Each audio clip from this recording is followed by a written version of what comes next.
had anything else, we'll get to shout outs and then, that's it. So did you guys have anything else you wanted to touch on from this episode?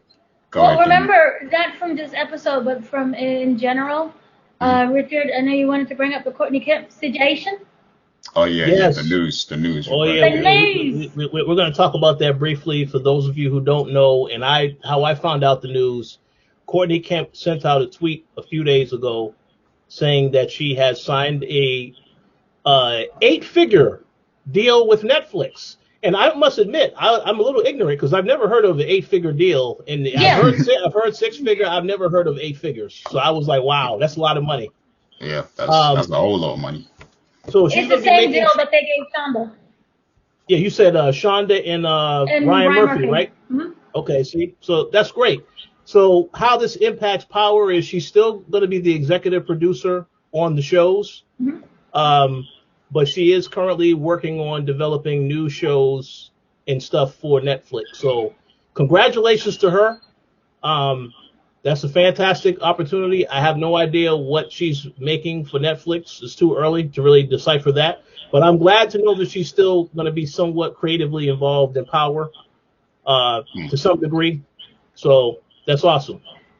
Yeah, I'm wondering how much though. Like, I really want to know how much this is going to affect Power, because executive producer, like, you can be an executive producer but not have that much to do with what's going on. But what I think is, like, I think because she was so heavily involved in it, she still has to kind of like pass off her ideas and the things she set up and all that stuff. So she has to kind of be there still. I mean, not physically, but like she has to be on call to kind of, assist whoever's, taking the reins, because she was so heavily invested in it. Like, this is her baby.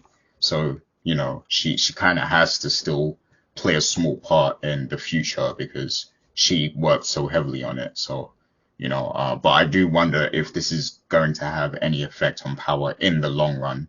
But Dana, what do you think about that? Well, if you look at the situation with Ryan Murphy is over. Remember at FX, he created all of the American Horror Story and all of the 18 different. Now we have different spinoffs. We have stories, anthology, and in there they announced even more shows coming in the American Horror. And they also remember American Crime Story that he did with OJ and he did with the other one.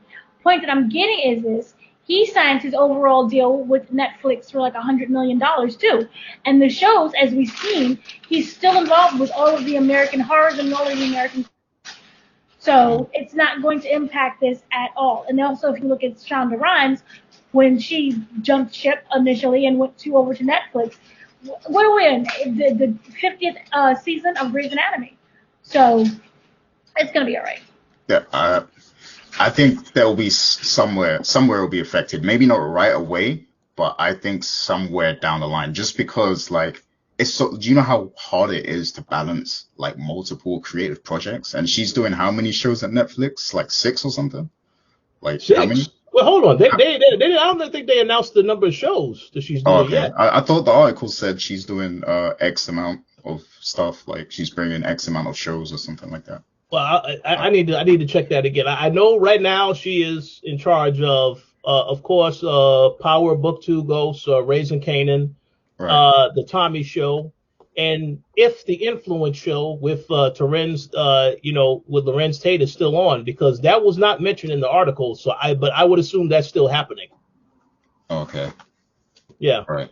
Yeah. I don't know. Maybe I don't think we'll see any effects at the moment. No. But I'm just thinking long term, like.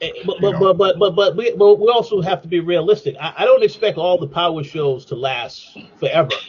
They're going to end at some point. So unless Tariq, ends up having a kid and now there's a Power show about the kid.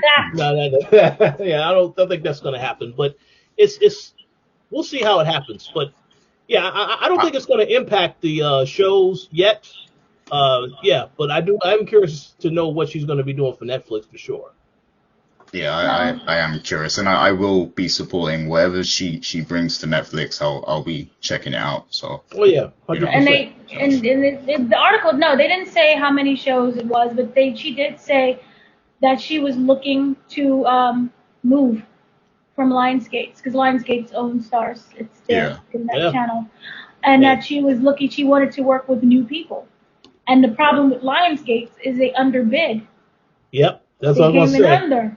That's what I was going to say. I was surprised. Yeah, see, to me, that sounds like she's slowly moving away from power. That's how that sounds to me. That's just me though. That's how it sounds to me.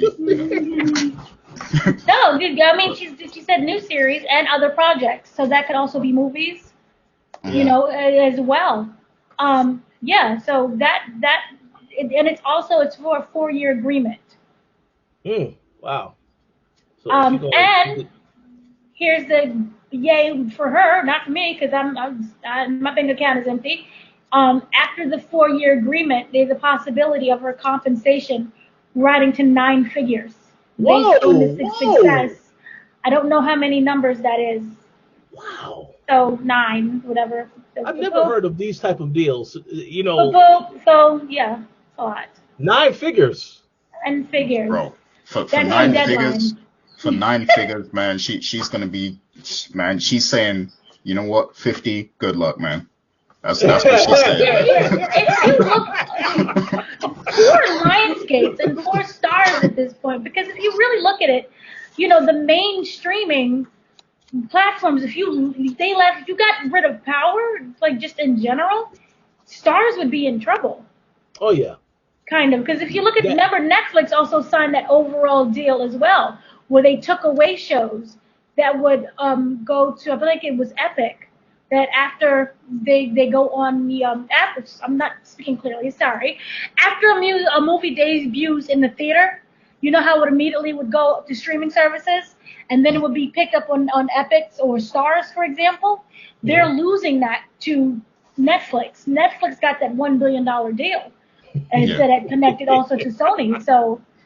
Yeah, and we know that, like, see, this is the thing with Lionsgate. Lionsgate needs to be paying these people because Lionsgate said they want to be Netflix. They want, Stars to be Netflix. And if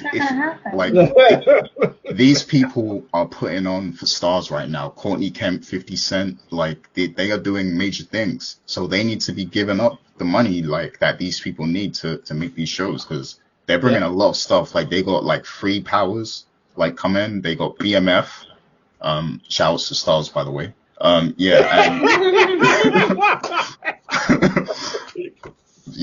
they got a lot of content coming up. So they need to be giving up that money, man. But I have to say, rightfully so, I agree they need to pay up, because I remember when I jumped on the Stars app for the first time. I could be 100% wrong. It feels like Power is the show that got all those people to subscribe to Stars and really want to check out Stars. Mm-hmm. They had other shows on there, but that show in particular is what kickstarted a lot of this. Well, it's a Game of Thrones situation. Remember, after Game of Thrones ended, HBO immediately put out a trailer, said, "Please don't cancel us. Here's what we also have. Please stay." So And then they proceeded to have other shows and cancel them after one season. Yeah. What happened to American Gods, man? That show was gone. It's over. Finally canceled. Yeah. Yeah, they canceled that. But they have other shows coming up. Heels, which I know Dana has spoken highly of. I love the show. Yeah. Heels and BMF. So they're good. And I actually started watching the Blind Spotting show a couple of days ago. Mm-hmm. It's an okay show. So they got some stuff. But but Power was the show that's brought people to the app and say, this is a show you need to watch. So okay. So what happens if now Netflix says 50, come get this 9 million? Like, what's Star gonna do that? It kind of feels like that's going to happen at some point. I would not be surprised if it happens. He has had a show on ABC, a lot of different shows, so it kind of feels a little surprising they haven't approached him yet, unless they did approach him and he said the offer wasn't good enough, they need to offer me more. But it's going to probably happen sooner or later. I would be surprised if it doesn't. Oh yeah, it's gonna absolutely happen. And he Yeah. has way more shows in the works. That's more than just BMF. Mm-hmm. Yeah, So that yeah. that's the thing. Like I think he's contractually locked into a lot of things with stars. So maybe I don't know if he can take any offers, but we'll have to see. I guess. I mean, I'm not his lawyer. I don't know. So you know, I don't claim to be. I don't want to like speculate too much because then people in the comments say, I don't know what I'm talking about. So Oh yeah, you yep. know, This is true. yeah. But was there anything else? Yes. With Yeah, Dana. So I interviewed. It's coming up soon enough to edit it. I interviewed Akeem Black. Akeem Black is the actor who portrayed Trez G. Right. And nothing, this is not like breaking news or confirmed things yet because we have to wait. But I talked to him about, he was murdered, obviously, by Unique. In that scene, remember, he was the childhood friend who got addicted to the supply, got high on the supply, and then he killed him. And I was asking, will we get to see a relationship, like a flashback about the relationship that you and Unique had? And he said that, the door is open for any possibilities. So while that's not a confirmation of a yes or a no, I know that you guys said they were filming and then season 2.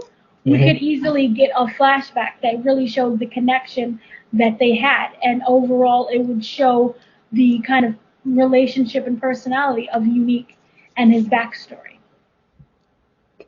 So yeah. And that interview will be posted when you guys see this video. Yeah, so go check that out on the channel as well. But did you have some thoughts about that, Richard?